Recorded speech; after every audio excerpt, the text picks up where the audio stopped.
is a Bramble Jam podcast. Hi, I'm Bran, and I love Civil War Christmas movies. I'm Dan, and states' rights. I'm Alonso, and Public Domain, the musical, and this is the Hallmark podcast. Oh, wrong. We'll be right back. It's his podcast. I'm all out of sorts. Brandon and friends host this podcast. We hope you like this jolly podcast. Welcome back to the JPR fan pod. Watching and reviewing every, what is it? Joel, Paul... Look that up. Yeah. We should have that down for the pod. For JPR. We call him JPR, but you know. the fans know. Director of Christmas at Holly Lodge, the director of Firemen for Christmas. Joel Paul Reisig. Yes. Reisig. Yes, we'll have him on and we'll talk about it. We're talking Civil Christmas today, the Civil War Christmas musical. Yeah. Hey, Alonso, how are you doing, buddy? You're the author of the big book out there. That was trending number one. That was trending number one. Bibliographies and indexes. No, you were it's an trending Amazon one. bestseller. That's what it says. Chart topper. Yeah. It was. How about that? Yes. The new revised and expanded edition of Have Yourself a Movie Little Christmas is available wherever you buy books, be it online, in bookstores, at your local library, wherever it is. If your local bookstores and or local library don't have it, have them get one. But yeah, I was very excited about that, and already hitting the podcast trail, which has been a lot of fun. So did a live segment on YouTube yesterday or earlier this week with Christmas Summit, Christmas Aficionado on the Christmas Summit podcast.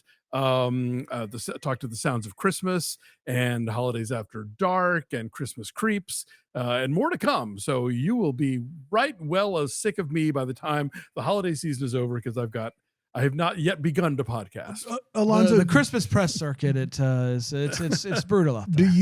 Do you write a Christmas book ever so often and then do the podcast circuit to remind you why you don't do one every year? Like, not because the podcasts are bad, it's because you have a lot of work to do. Yeah, no, and somebody was asking me like, oh, so what's next for you? And I'm like, well, squeezing about 5 more Christmases out of this book is what's next. That's right. If I write another book somewhere in there, great. But I'm now in my June-December cycle. So every June I can try out Hollywood Pride again, and every December I can try out Have Yourself a Movie Little Christmas. Honestly, and write another book in between then. Yeah. You know what I mean? Couldn't have worked out better for you. That's a nice. That's a really good split. Yeah, it's a really good split. Good split. It really shapes the year for you. Yeah. We've had a lot of fun, I think. We have a lot of fun here at Deck the Hallmark. Over the past while here on Festive Fridays, looking back at the 2024 Christmas movies that we missed. Before we just let it go without, ever thinking about these movies ever again. Dan, any that are going to stick with you as ones you I mean, I don't want to ruin my hot take, but the JPR movies are going to stick with me as some of the worst films ever made. Okay. So, that could go either way. That was a big deal. I think why can't I think of the name of this Dutch movie with the ghost and the Snow Sister. Snow Sister. Hey, Snow Sister. I think it was Norwegian. Norwegian, sure, absolutely. Great movie. That movie was amazing. Yeah. Absolutely amazing. That's probably... And that's why we do it. For the 1 in 20 that really for the one hit. nugget of gold amidst the gravel. I'll tell you, I mean, yeah, the JPR stuff is very much its own thing, but having now seen the Christmas Letter and Ebenezer the Traveler, oh no, you're right. I have a newfound respect perhaps for you're so kind for this level of filmmaking skill. Yes, that is true. I think what we were all wondering after seeing Christmas at the Holly Hotel and Fireman for Christmas is, can he do a musical? And that is what we are here today to find out. I have one question. Can he do a musical? Can he do a period piece? Oh, can he do both at the Can same he do time? both at the same time? Yeah. Can he respect the heck out of the Confederacy? I think he can. There's a movie I saw a preview for, Alonso, and I could have asked you this off air, but it has a tie-in to Festive Fridays. The guy that directed the 2 Your Christmas or Mine movies has directed a Gosford Park Downton Abbey spoof movie called Fackham Hall. I saw that trailer. I did not know it was that same dude. I saw the trailer and I laughed numerous times. And I looked it up. It does not have a release date, and he has directed it, but it's coming to theaters. And I didn't know if you knew anything else about it. I also saw that trailer, and then there's like another sort of Downton spoof floating around as well. So yeah, I guess the British are finally like getting in on that Naked Gun action. Yeah. And the thing about those movies is they could go either way. They certainly could. Yes. Yeah. Like if you've got a really sharp barrage of gags and stuff, it could be really funny, or it could be, the Seltzer and Freeberg, date movie, epic movie, superhero just trying to grab easy bucks is all you're exactly. doing. Yeah.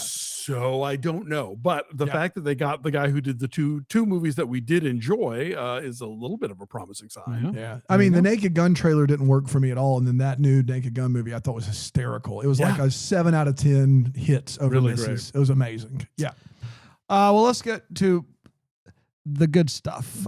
Civil Christmas originally premiered just in time for the 4th of July into 2024. In fact, July 2nd, 2024 is when it released to various streamers everywhere. When you make 3 Christmas movies in the same year, you got to sprinkle. That's right. He's got to figure out his very own June, December thing. Circuit. And it went a little something like this. We're dropped into the Civil War as I Heard the Bells on Christmas Day plays. Lots of shooting and bodies flying with no blood. Cut to a woman who is in her cabin. She hears a sound outside and thinks that it is her grandpa. She runs outside and bursts into Hark the Herald Angels Sing. I don't know why, but she does. She goes back in and sings another song. I think the song is about how she's in love with her grandpa, but I'm not sure. She hears a knock on the door. She grabs her gun and sees that it is a Yankee who's been hurt. And despite the fact that it could get him and her in deep trouble if she helps him, she invites him in to stitch him up. He falls asleep and wakes up to her singing "Oh Holy Night," and then mumbles that he loves her. What's going on there? They eat and they sing up on the housetop together. That's a hot single. This inspires her to decorate for Christmas. Not any of the other Christmas songs that she has sung thus far. No, this is the one. And I got to be honest, there's something off about this guy. And I don't know what it is, but Bran originally thinks it's a grandpa ghost. Yeah, I thought it might be the grandpa as a ghost. Yeah, it's a fair assumption. Yes, but it's not. So they decorate for Christmas, and they are doing that. Sorry. He recites then a visit from St. Nicholas, a night before Christmas. Maybe you've heard of it. Recites the whole thing and asks her to sing another song. They sing the first Noel together. Now it's time for another song. I wonder how much they paid for all these things. Oh, that's a great question. He tells her some bad news. Her grandfather isn't coming home. He died. He stumbled upon this dead body on the route here, and it wasn't dead yet. He tried to get him back to health. Got him by a fire, and they talked for hours. He then here we go, wrote a poem on his and said, "Hey, get this to my granddaughter." Yes. It is a poem. I believe giving his life to the Lord, and then to help her deal with the news, they sing "Silent Night." They then decide to have a nuanced conversation about slavery, and then slide right into singing "What Child Is This?" She says good night, and then he tells her the whole truth. he didn't just stumble upon Grandpa dying. He is responsible for the death. He killed him. Now, Grandpa shot at him, right, from behind. He turns around, boom, stabs him right in the belly. And he then hands her another letter. This one, not a poem. It is a letter for her. And then they sing a slow version of Jingle Bells together. He proposes to her after letting her know that they were each other's first loves. Yeah. And that's big. That's big for her. I've been waiting for this guy. It's a whole thing. She says yes, and they celebrate by going out into the freezing cold and singing a song on the porch. And then we find out that apparently, best I can figure, they live in a snow globe, I can only assume, on Krampus's mantle. And that, my friends, was Civil Christmas. We did it. Let's take a break. We'll come back. We will break this movie down here on Deck the Hallmark.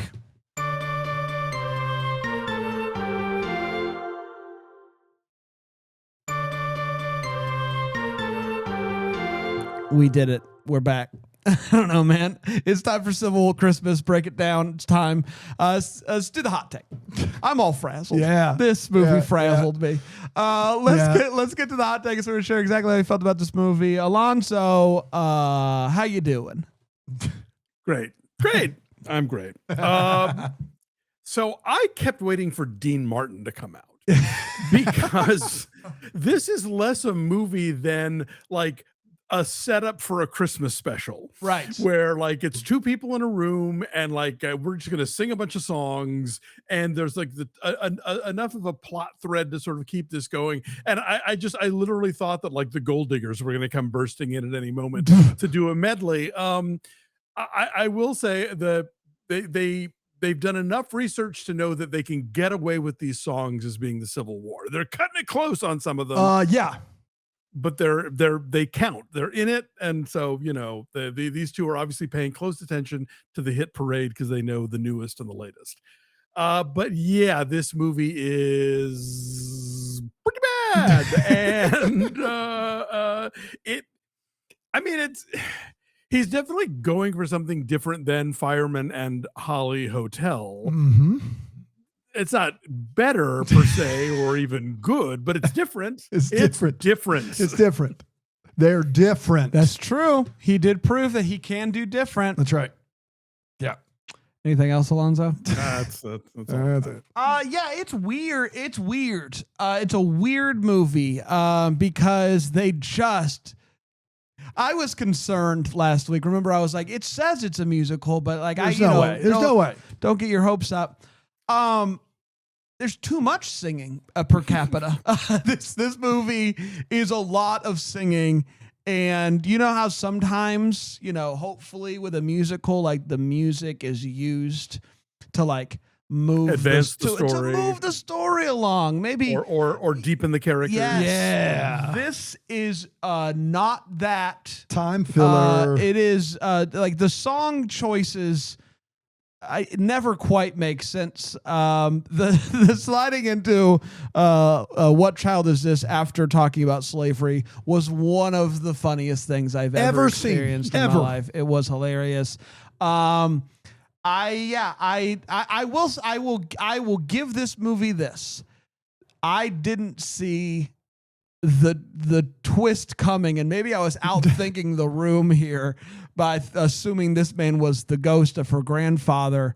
But I didn't have long lost childhood sweethearts on my bingo card for this guy, and it was a wild ride. I'm glad that I went on it and lived to tell the tale. Dan? This is, bar none, one of the worst movies minute for minute I've ever seen. Now, the Ebenezer the Time Traveler, that movie clocks in at like 212 minutes. Still going. So that movie, maybe, the length of that movie has like some competent mounting, right? But it is not good and it lasts forever. This movie is incompetent and it only lasts 70 minutes. and it feels like much longer than that. All of these public domain songs being sung by these two individuals is hysterical for a number of reasons, many of which do revolve around the fact that it is the middle of the Civil War, and these songs all technically did come out before then. I'll get into more of that in the Wait What. This is a movie where two people have a very logical, rational defense. I gotta be honest, I told Bran they won't mention slavery all movie, and I was wrong about that. What we got is kind of worse, where they both sides. The Southerner goes, I think I could see it your way, but it's kind of the same thing. And the Northerner goes, I think I could see it your way.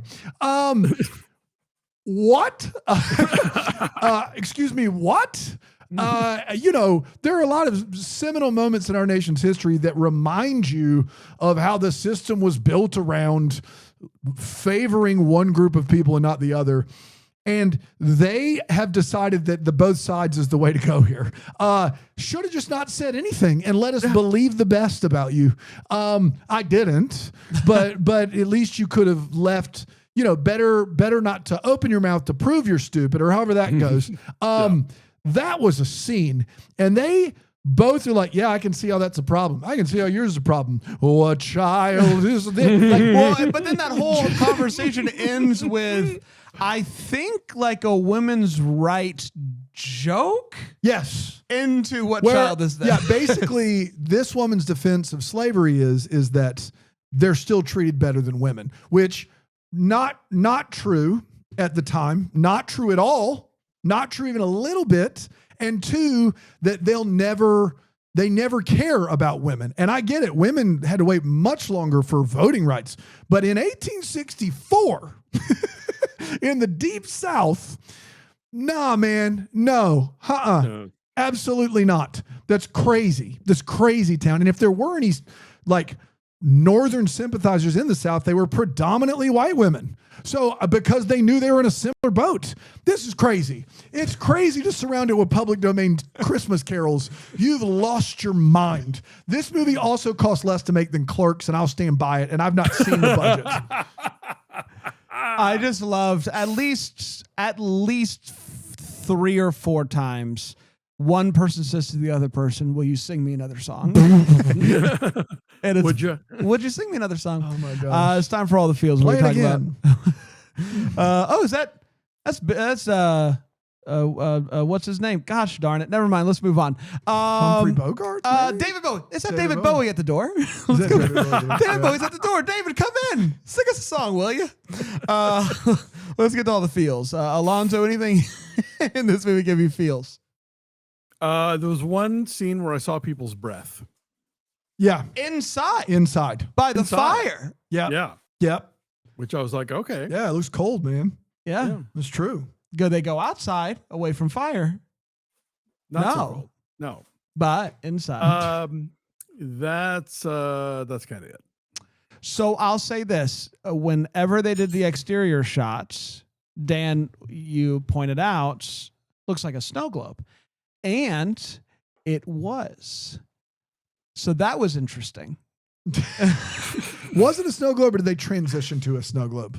I don't know. I mean, maybe a what the Hallmark. Yeah, it is. But at the very least, I think the generous reading here would be they realized it looked like a snow globe, and they said, what if it was? What if it was? What if we did that at the very end? What if it was? We've done the best we can with our visual effects. That's right. So what if it was? And I appreciate that. Dan? Yeah. My all the feels is our beloved co-host Alonso Duralde. I think he's in a one-of-one category here, which is in the last 2 months, he's gotten to review the new Aronofsky, the new PTA, and the 2 new John Paul Reisigs. Yeah. And I don't think anyone else... It's called range, baby. I don't think anyone else in the world has done that on a public platform.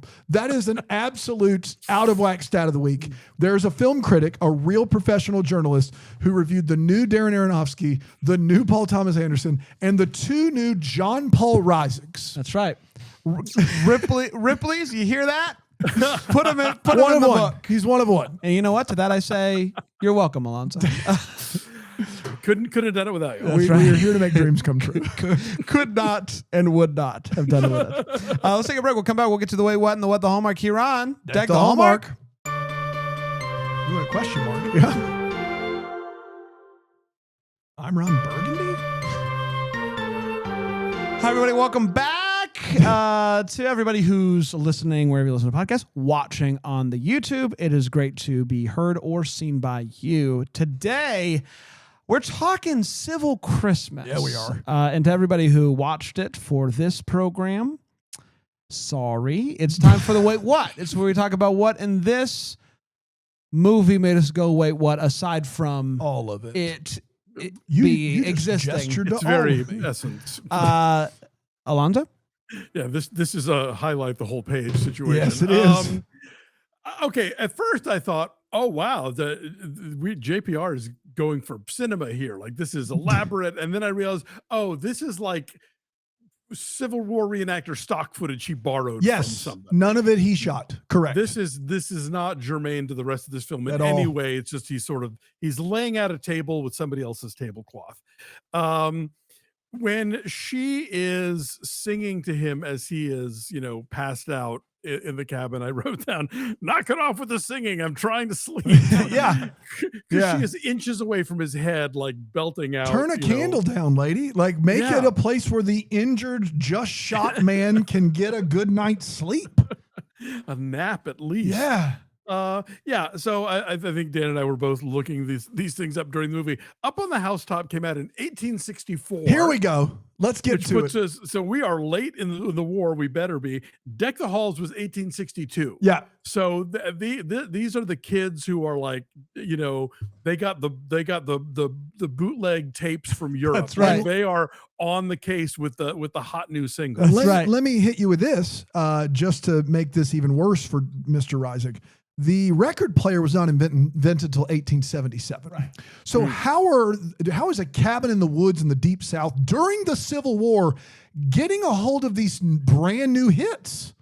I mean, I would say sheet music, but there's no piano there's or no- anything else in that house. There is no world where a song that came out in the same year, which I believe at the time he wrote it, he didn't have music to yet, but I could be wrong, is getting to the Deep South during the Civil War. Are you kidding me? This woman's like, give me some of that. Give me Yeah. some of that new Christmas stuff. She made a trip out in the snow to Sam Goody, and she got a I have copy. smuggled in sulfa and cornmeal and the latest hits. That's right. To give to our troops, God bless them. She talks about she's as you said inspired to finally start decorating the cabin for Christmas, and she's putting up this garland and saying that it was her mother's. Oh, the best. This is the best. That is fresh garland that you were putting up because it's the 1860s and that's what you decorated with. It's not like you had Balsam Hill boxes in the attic. Nope. Shout out. With mom's plastic garland. Like, no, that's I don't even know what that is supposed to mean. I wrote, I cannot speak to the existence of God, but I can say this is a lousy poem. The grandpa's deathbed poem, and granted, it's a deathbed poem, and he's bleeding from the gut. That's right. He's doing the best he can, Alonso. It's that he wrote it at all is really the feat here, but it's quite terrible. Yeah, and then she has the nerve to say he was always a poet. Yeah. I don't think so, Tim. Yeah, He was maybe not not. his best work then.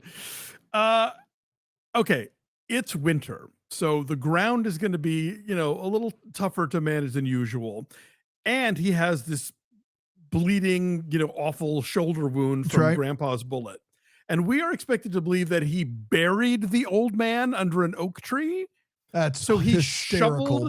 he I didn't even think shovels about that. even a shallow grave with one hand. Well, That's Go true. ahead. With one, yes, with his wound still Yeah. pre-stitched. yeah. Yes, And yeah. I will say this. This brings up one of mine, which is he gets shot in the shoulder, much like how the Civil War started at Fort Sumter, by the Confederate soldier first. And then after he gets shot and the bullet goes through his shoulder, he turns around, no blood anywhere, stabs the guy, realizes who he is, carries him over to a fire that he's made, all of which with a bullet that has just gone through his shoulder. He doesn't need a sling. Both arms are being used completely normally. Yeah, the two of them basically should bleed out the end. Yes. But instead, Yes. yeah, this guy somehow with one arm, like a super soldier. Now, Bran, I understand that you didn't see the twist coming that he was going to be the childhood boyfriend, and I think the movie expects us to not see the twist coming because early in the film he tells her his name, Yep. and it means nothing to her. Yeah. Yeah. The name of the man that she has been pining for her entire life, he says it. Yeah. And she doesn't say, "Oh, I once knew someone else by that name," or anything. No, it just caroms right past her. Like, "Oh, okay, yeah, whatever." What? You're him? Yeah. That was bananas. And it only really comes to her when he says his full name at the end. Yeah. It's like, But he said it before. uh, She knows his first and last name. He has said Yes. it, and it just not like there's no light bulb moment. I kept thinking she was saying Mr. Bean, and that made me laugh. Rowan Atkinson in this movie would have been a Would treat. watch. Would watch. For Yeah. sure. Because he wouldn't sing. That's the other That's plus. true. Yeah, romantic jingle bells. No, So funny. no. And it's amazing, like the transition from her being upset to then agreeing to marry him, and it's like Grandpa Who. Yeah. You know, like, just couldn't- Literally says best Christmas ever. Yes, exactly. Like we're forget bittersweet. This is just going to be a love fest, and Yep. I'm not even thinking about the guy that lump of dirt under the oak tree that just She's taking it great. She really is. Yeah, It takes 10 to 12 minutes to get over the death of your grandpa. That's what I and learned. 3 here. songs, and, That's right. and Yeah. she's moved on with her life. Sing it away. Sing it away. That's what I got. There's so many, but There's so many. let's get it. One, she wears a jingle bell around her neck, and please don't. That's for cows. That's for the herd out there, so we know where they are. Crazy. That's a crazy thing to do. I would be annoyed by myself. That's right. If I was wearing a jingle bell around my neck. Really bad idea. Him doing the harmonies to the first Noel is one of the funniest things I've ever witnessed in my life. I loved it. I loved it all. Okay. I just want to really quickly just preface this by this is maybe like could venture into mature audiences only. So just like listeners beware. Okay. So her name is Aura Lee. Yeah, right? Aura Lee. Aura Lee. Okay. Aura Lee. Nobody does it like Aura Lee. AURA. That's yes. And that's if you say it right. Aura Lee. Aura Lee. Get in here. Yes. But I guess I missed when she said that her name was Aura Lee because When she's singing, there's boy. a song, an original track made up by her grandpa that is singing, and you sing Aura Lee, Aura Lee, Aura Lee. At one point I said, what do I have to do to get her to stop saying Aura Lee? And in my mind, She I'm had like, a rough time in high school. I'll just say that. I was, taking it as you are verbalizing it orally, right? Like that's how I took this song, but also I got really weird chemistry between Grandpa and this girl early in this movie. All that to say is I was uncomfortable with the song and then was surprised to find out that her name was Aura Lee, and just why do it? Why did he do it? Why name her anything else? I was very confused. So That's a Mad Magazine name. it's really something. It is really something. Yes. Okay, so it realized how this is that Mr. Bean, the guy that I was in love with as a kid, and then they give us their whole love story, and I do want to just lay this out. They had crushes on each other when he was 11 and she was 6. Wild. And then had their first kiss when he was 17 and she was 12. Unreal. But I know it's the Civil War. I know. get it. Yeah. Yes, but 19th century. yikes. But he was 17 when they kissed. She's seen him in the last 10 years. Like She's seen him when he was And just 17 and has- doesn't know what he looks like now. no idea that this is the guy. Like Sheesh. no idea. So she's got face blindness and name and then blind or whatever. Yeah. deafness. And yeah, I don't know. Maybe it was just me. I was irrationally mad. Grandpa had to keep reintroducing himself to her I'm every time he Grandpa. walked It's in the me, cabin. Grandpa. And maybe it was just me, but I was irrationally mad that Grandpa did not write him her a poem. Like after the poem we got to God, I was pumped when he pulled out another piece of paper. I was like, we're gonna get another Grandpa poem, and then it was just a letter. It was like, that's a bummer. Dano? This is the third John Paul Reisig movie that we've watched. That we It know is of. the second with a full, unabridged recitation of 'Twas the Night Before Christmas. Oh, except the president drops a stanza. He drops the stand. Oh, I thought he did the whole thing. How you All I know doing? is this: We talked about it at the time. How you more doing? time spent per minute of film on reading The Night Before Christmas or having it recited than any movie I've ever seen. Well, If you're going to pad a Christmas movie, I mean, you know. with public domain songs and poem. poem. Yeah. That's You can exactly eat up- right. Eat up a good 3 to 5 minutes. That's right, of 70, which is quite a, I mean, that's like 7 or 8%. Here's the thing. The footage of the Civil War reenactors, I believe, was shot public domain. I still have a question as to why there's a group of soldiers circling a flag, firing their guns in the air. And maybe I don't know enough about the actual warfare. Maybe somebody can correct me on that. I never cared as much about that part of history, but they're just firing all their guns like in the air. They're not shooting anybody in the middle of a battle. Doesn't make a lot of sense. The grandpa thing is weird because he does get down on his knees to profess his love for his granddaughter. That's weird. That's weird. That's a weird take as an actor. I also know that the public domain footage, it was public domain footage of the soldiers fighting because we see the scene of grandpa walking away with his granddaughter, the same take 3 times. Same take. What are we doing? The bullet went through his shoulder gang. He needs sutures on both sides. He doesn't need it on one side. He needs it on both sides of his shoulder and probably doesn't need to immediately lay down on his back, but what do I know? They're talking about slavery, and he explains that their workers now get paid, and then we also take some of that money to cover the supplies that the stuff they use because they get to keep it.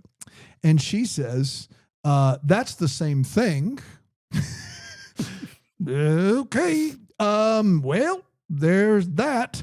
And then last but not least, I'll save it. I'll save it for What the Hallmark. Okay, well, here we are. We've made it. It's time for What the Hallmark is, where we wonder what could have been. Maybe have to give some clarity in a question we still have. What are we still wondering about? I'll start with you, Alonso.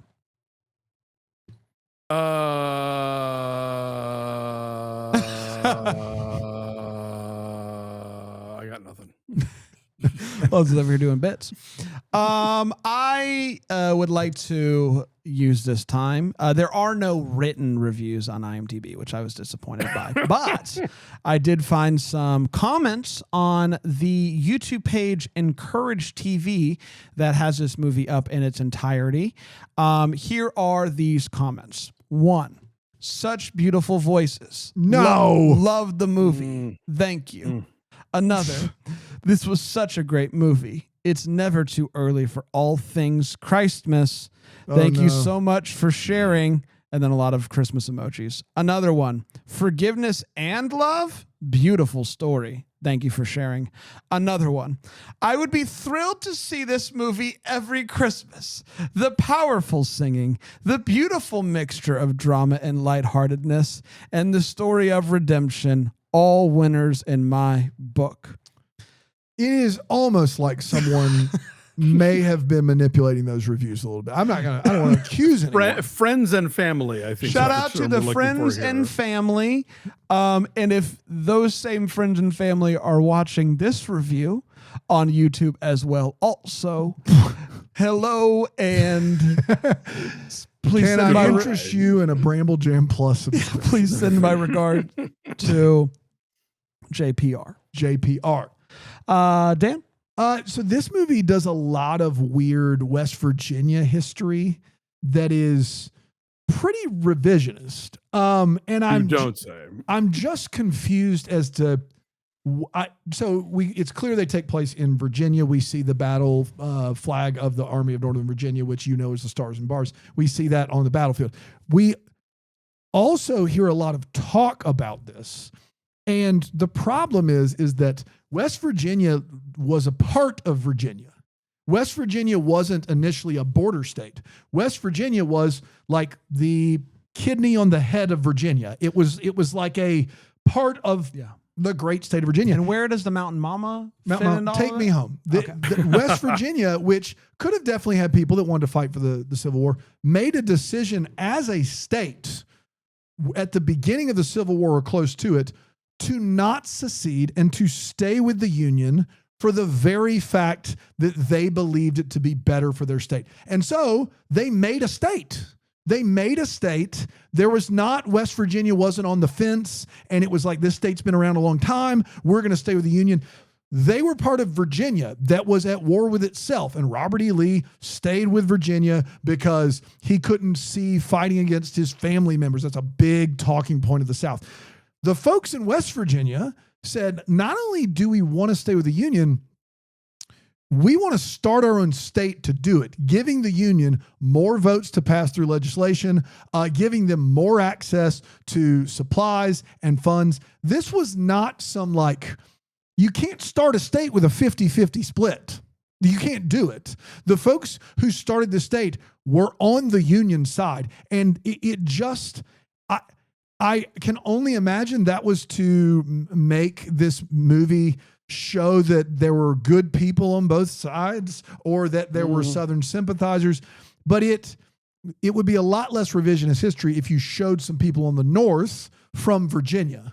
That would be the way to do that, not have folks from the state that created itself to stay with the Union being someone who's a Southern sympathizer, which I'm sure it exists, but this revisionist history makes it like West Virginia was torn on this, and that wasn't the case. It just wasn't the case, and that made me scratch my head. Thank you, Dan. You're welcome. I know you cared about that history. Yes, and then also really quick, there is Joel Nope, Paul does have a course online that he's selling, Be Your Own Hollywood, about how to make your own movies and whatnot. And if somebody would like to gift us that for Christmas, we would love it. I'd love to embark on that journey. That'd be a lot of fun. All right, we did it, everybody. We did it. Festive Friday is officially closed.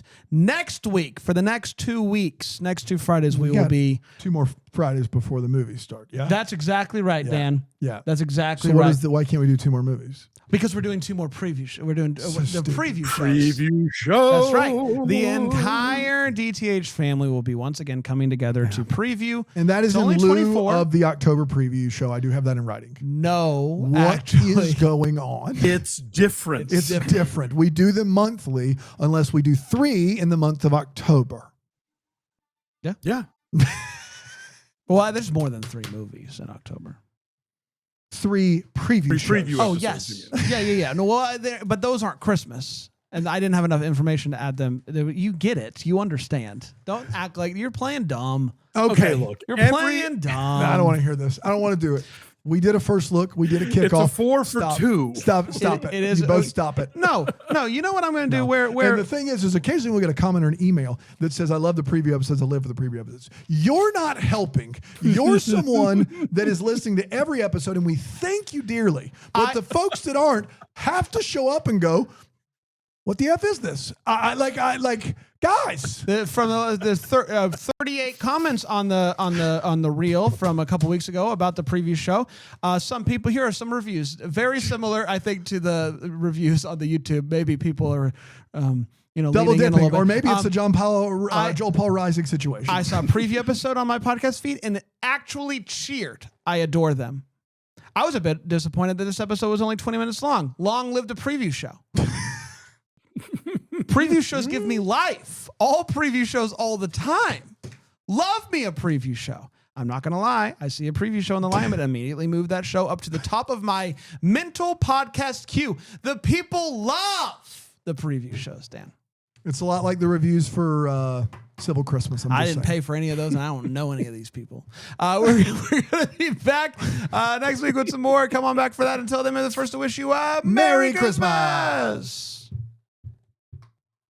You saw it, right? You saw me press the button. Nope, sure didn't. Bran didn't press it. Deck the Hallmark is Bramble Jam podcast produced, I guess, by Brandon Gray sometimes. From that Greenville, South Carolina. You go to deckthehallmark.com to find out more information about our episodes and our host. You can watch these episodes on YouTube. You can get these podcasts ad-free at bramblejamplus.com and also discover the best part of the internet. Leave us a review on Apple Podcasts, please, and thank you.